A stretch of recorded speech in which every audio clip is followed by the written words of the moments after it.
Ignition sequence start.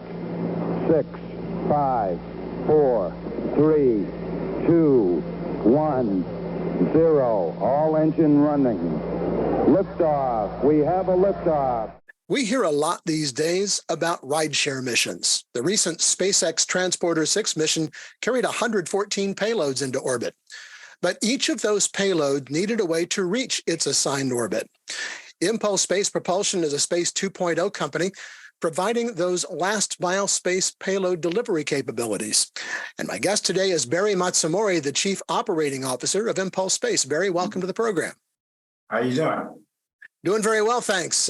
Hope you're doing as well. Mm-hmm. Let's just start off talking about getting a brief overview of Impulse Space and what it is that you do. Sure. So it's easy to talk about Impulse being started in late 2021, and that it was founded by a gentleman by the name of Tom Mueller. Tom Mueller was one of the founding members of SpaceX, along with Elon, of course, and he ran the propulsion team at SpaceX for most all of his career, and decided to leave and created this entity. And we are now in the middle of realizing a vision regarding not only is there access to space from Earth to orbit, but that in order for space to really become realized space commerce, it needs transportation infrastructure. And that's what we're developing. Now, of course, that all starts with your propulsion technology. What makes yours unique? So first thing I'll clarify is we are a transportation service company, and that propulsion is part of what a vehicle is, a space vehicle is. But the fact is there are many systems on there. That said, I'm glad you raised propulsion because all space vehicles start with the propulsion system and get designed from there. In our case, we've been busy developing two different propulsion systems that are focused around being low cost and reliable, not necessarily innovative, because those three functions don't necessarily work together. There are obviously research and development costs associated with doing something innovative. So what are you doing that is taking existing technology and improving it for the folks that want to use it? There are lots of ways to achieve low cost and reliability. The reliability part is a lot in the design, and that's where having a very experienced propulsion team is important. Much of the propulsion team are former SpaceX. They've had a lot of experience working on such systems there. But on top of that, using modern manufacturing techniques as well as in the design, lowering the number of parts. But things like additive manufacturing make the design of propulsion systems, thrust chambers, all those much less expensive than in the past. So what does the term last mile space payload delivery capabilities mean? So as you mentioned, this last transporter had several vehicles on there a few vehicles that provided some of that last mile transport. What it means is adding an additional stage, if you will, vehicle stage that will place a payload to its final orbit. That is different than where a vehicle, a common bus, if you will, like Transporter 6, will deliver to a common location. But some of those payloads need to go to a custom orbit, and that last mile delivery can do that. That said, last mile deliveries is kind of a near-term fix to a longer-term issue that we need to resolve, and that is, what's the architecture of space? Right now, space is set so that you go from Earth to a final orbit, Earth to a final orbit. For a 1C, 2C, 3C kind of business, works fine. For a business that has thousands of satellites that are going to space, one needs a different model. And the way to look at it is just like a container ship showing up to the port of Long Beach, has thousands of containers. What does it do on the other side when it gets to land? It doesn't have a great big truck on the other side. It has a myriad of 18-wheelers that distribute that cargo. Space is no different. And to scale, space needs to use LEO, low Earth orbit, as a parking orbit, and then vehicles such as ours will provide ongoing distribution to various orbits, whether it's low Earth orbit, geostationary orbit, or lunar or even a Mars orbit or beyond. What makes your propellant green? Green propellants are defined as those that are primarily non-toxic, as well as they tend to be more storable. And so in our case, we use nitrous oxide, which not that dentists a while back used it as a sedative. So it's obviously palatable to be used by humans, although not recommended for dentists anymore. And then we use ethane. Ethane is a variant of propane, and we all use propane in our households for barbecues and other applications. And if propane leaks anywhere, humans will not automatically die, compared to chemicals like nitrogen tetroxide or other very, very virulent chemicals that are really difficult for humans to be around. Yeah, we hear a lot about hydrazine and some of the problems associated with that. Yes. But I've got to tell you, Barry, the last time I was at the dentist, he used some nitrous oxide and I was not unhappy. It is a sedative, and it also has some other characteristics, but should not be used in volume. But again, when they talk about green propellant, that's mostly for folks on the ground. It doesn't make that much difference in space. There is a point, though, and that's if a propellant doesn't have sufficient energy, it's not much use. So it can be green, but it also has to have the ability to achieve reasonably high specific impulse, ISP, so that the performance of the vehicle can actually reach the orbits that are intended. Now, Impulse Space had a great year last year with 2 rounds of successful financing and partnering with Relativity Space for your first commercial voyage to Mars and your recently announced LEO mission. Let's start with that LEO mission. Tell us about that and what's involved and how is the partnership working with you? Yes. So for that LEO mission that's on Transporter 9, SpaceX Transporter 9 in October of this year, it's a delivery of some payloads to various low Earth LEO orbits, and pretty straightforward. We'll get released from Transporter 9 and then go and release a first set of payloads and then release a final set of payloads and then do some orbital maneuvers to demonstrate the capabilities of the vehicle. Does low Earth orbit represent any unique challenges other than what you've been doing in the past? I think that in many ways, low Earth orbit in itself, just to release, is not necessarily a challenge other than doing anything in space is always fraught with difficulties. But being able to do a high degree of maneuverability, whether moving between orbits or being able to do maneuvers like what's called VLEO, very low Earth orbit, is a capability that we want to be able to show that our vehicle is pretty agile and can do that. And then let's talk about the Mars mission a little bit and the partnership with Relativity Space. How did that come about, and what are some of the parameters that you're talking about? Yes, that partnership came about in late 21 when the management of Relativity Space and the management of Impulse, primarily Tom Mueller, had some conversations, and they wanted something with a challenge for Relativity Space's Terranar vehicle. And we certainly wanted to rise to that challenge. And we both agreed that Mars was the destination. And to make it even more challenging, let's go to the surface.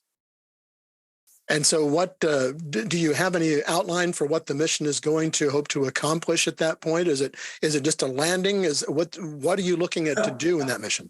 So let me describe the mission just to understand begin to understand the complexity. Okay. First of all, the Terranar rocket needs to launch from Earth and take us into a Mars injection orbit. And then we have 3 elements on our Mars vehicle. We have a cruise stage that is taking us from Terran-R injection to Mars and be able to provide course corrections along the way, as well as communications. And then when we get to the Mars orbit, that we will enter Mars. And the first thing we have to do is protect, because for thermal reasons, because Mars does have an atmosphere. And if you enter Mars without thermal protection, you will burn up. So we have a heat shield that has to provide that protection. And then once you've gone through and slowed down enough, that we need a parachute to even further slow us down and be able to start getting to the surface. And then finally, we need a propulsion system, and our approach is a propulsion system to actually land the Mars surface vehicle. And all of those are a pretty complex set of elements. It's been done, and oddly enough, we're very much looking at the NASA InSight mission and going to model a lot of it, because a lot of good work was done there, and there's no reason for us to redesign aspects of that mission that were done very well. No reason to reinvent the wheel. Is there any of the NASA technology transfer that's coming into that mission? Are you actually getting NASA technology to incorporate into the mission? We certainly are getting a lot of cooperation and insight. The technology per se is out there, and some of it is actually in the public domain. But I think it's more the experience and knowledge that NASA has that is unique in what they've done, particularly on the InSight mission. Why shoot for Mars? Is it just because everybody's going to the moon and so we'll shoot for Mars? We definitely wanted to be bold, and we wanted to be able to demonstrate the harder thing, and that is to go to the surface of Mars. And we definitely want to go to the lunar surface, and we can do that with the Mars vehicle that we have. But the starter is really Mars, and then get to the moon. So what then demonstrates mission success for you? I mean, we had, unfortunately, the Virgin Orbit launch that happened yesterday as we record this was not able to get their payloads into orbit. And yet they still say the mission was a success because they were able to reach space. And I don't know how much of that is spin, how much of that is true. So to you, in this Mars mission, and even in your LEO mission, what represents mission success? I think mission success for us is to land on the surface of Mars and be able to either deploy or demonstrate the capabilities of some of the payloads that we have. Those payloads we're not talking about just yet, but that is the mission success for us. Do you have a timeline in general? We are targeting the first Mars window available, the next Mars window, and that is late 2024, December 2024. I'm talking with Barry Matsumori, the Chief Operating Officer of Impulse Space on the Ex Terra Podcast.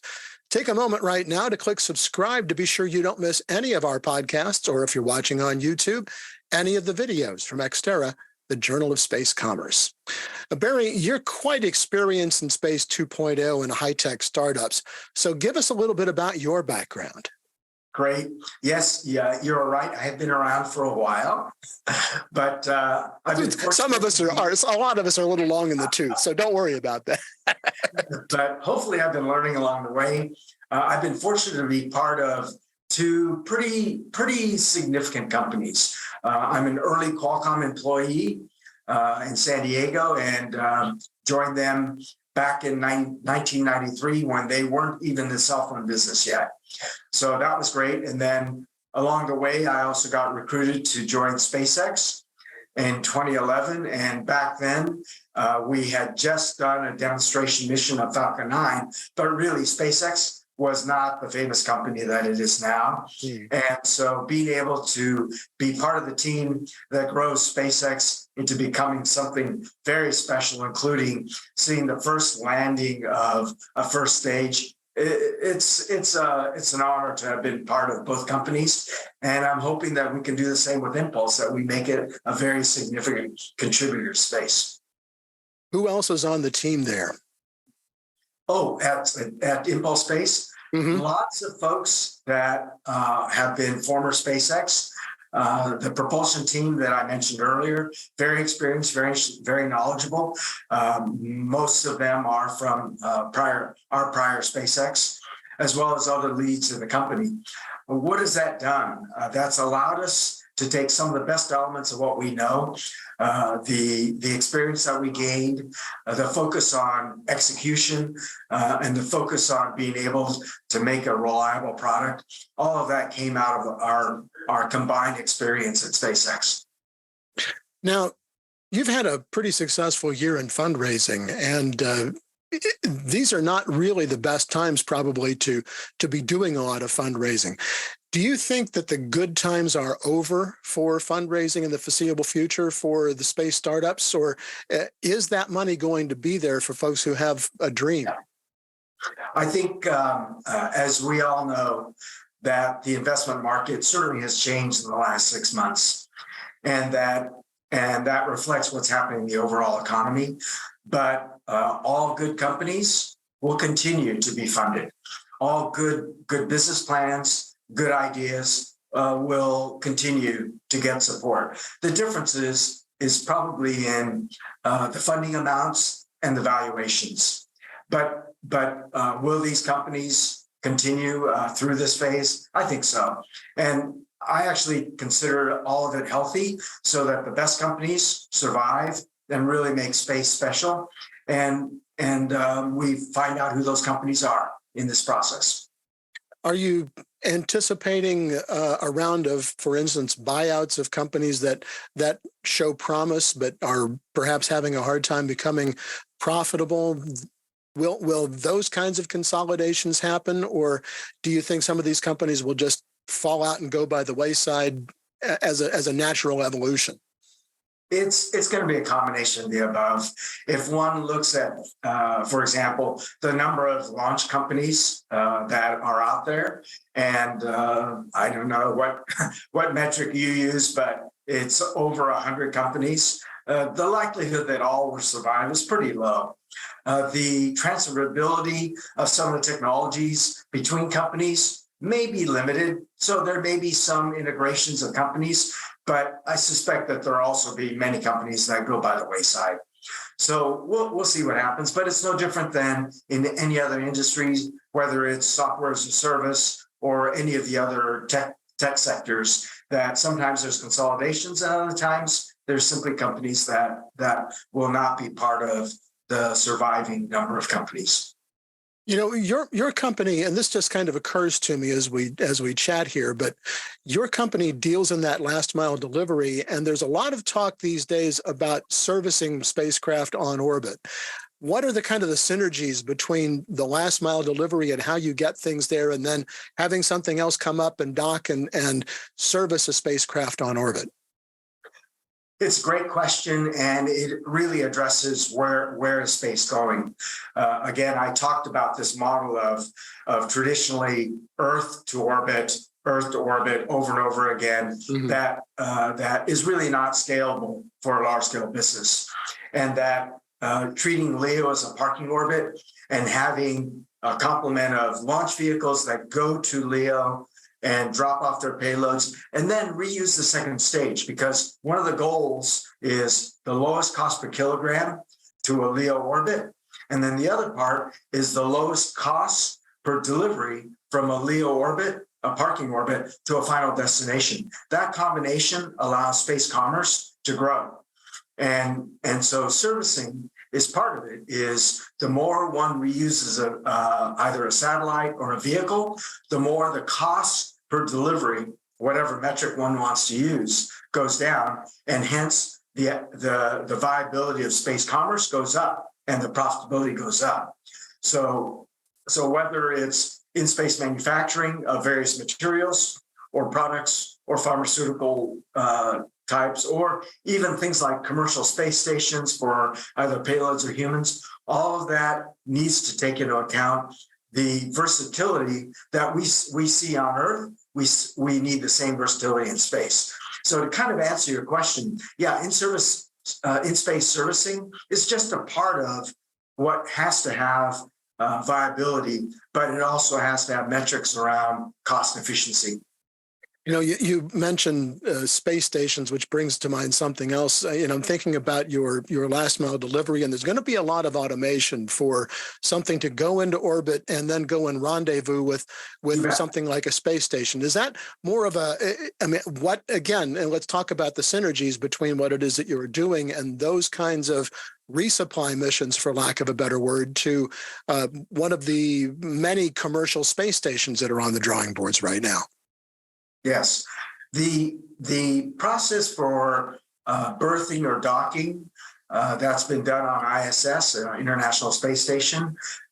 It's actually been done quite a few times. Mm-hmm. I think the more challenging exercise is going to be when one does in-space servicing of a satellite, where there has to be, if you take it to the next level, where there's not only refueling potentially, but also other repairs that are done. That's pretty challenging. Coming back a bit, the ability to grab cooperating or non-cooperating orbital debris is also challenging. And so the autonomous systems that can address that kind of capability, that's what's going to come. And that's well within the technology that we have. We just have to implement it for space. So are some of the systems that you're developing now adaptable to those kinds of missions, to be able to go out and wander around and have that on a roadmap? Yeah, wander around and scoop up space debris and find a way to deorbit it? Again, the key is one has to deorbit these assets at a cost-competitive price. If one doesn't do that, then yes, that it's going to be difficult to remove orbital debris. Barry, we're just about out of time, but I want you to take a moment and look at, if you will, over about the next 10 to 15 years. Gaze into your crystal ball and in the context of space commerce, and tell us what you see.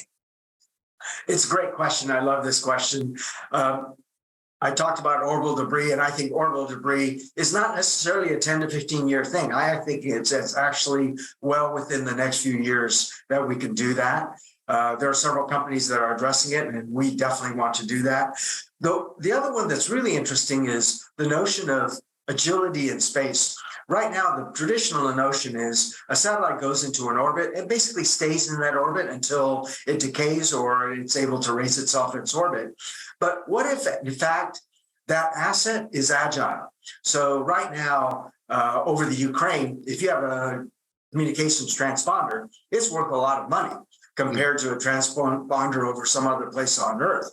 What if you could start moving geostationary satellites to wherever there's a need and it gets the highest return? Consider it like a mobile base station. If one has a transport vehicle that can move an asset around, all of a sudden that agility allows a commerce that couldn't be realized before, and have this limited asset used in the best allocation. So there's that. And then things like space manufacturing, production, and having the logistics for it, it's all coming. It's the cost per kilogram, cost per transport that will decrease, that makes it all possible. And kind of the bigger thing is, once we have this transportation infrastructure in space, the notion of going beyond the inner solar system, so going beyond Mars, is well within our grasp, because now you have space logistics that allows it and not being just Earth-based. When you talk about being agile in geostationary orbits, I thought those thoughts were assigned. And so it might be a challenge to say, I want to take my geostationary satellite that's stationed at whatever it is west and move it. Sure. There are going to be regulatory issues that go along with that as well. There are definitely regulatory issues, but the notion of a geostationary slot from I'll go back in time to 10 to 15 years ago, and a slot now has changed dramatically. Why? Because our ability to understand our location relative to other satellites has increased dramatically. So instead of being an orbital slot with potentially a degree or half a degree, that we're now talking about kilometers of separation, and we can even get closer. So yes, it's just a technology thing that regulators will work through. But the notion of being able to have an asset and make it available where it's needed, that's definitely in the cards. What about the notion, and I noticed, excuse me, that just recently ESA is looking for ideas for nanosatellite swarms and the way that they'll have to fly in formation and things of that nature. Is that another piece of the technology that you're looking at to be able to make sure that 100 little satellites can all fly in formation and perform various duties? I think that's part of other people, satellite operators' business, not necessarily what we have. We intend to have fleets that will be operating in various orbits, but again, space, in spite of the orbital debris situation, space is actually a very big place, and hence things like swarms can definitely exist. The challenge really is to ensure that once the swarm has finished their mission, that they are cleaned up. Well, Barry, it's been an interesting conversation. I really appreciate your time today, and thank you so much for being our guest today. You bet. That's going to do it for this edition of the Ex Terra Podcast. You can subscribe to the audio version of the podcast on Spotify, Apple Podcasts, and many other popular podcasting platforms. Be sure to click on subscribe so you don't miss an episode of the podcast or any of our other videos. You can also get daily space commerce news at xterrajsc.com. And one thing more, be sure to connect with us on LinkedIn and follow us on Twitter at xterrajsc. Until next time, I'm Tom Patton. Thanks for joining us. I wanna go faster, faster. Hands in the air, we're gonna crash. Searching for the answers like Galileo through his looking glass. Thirst for reason. Our dreamer's eyes we gaze into a sense of purpose known by few. Like finding water on the moon.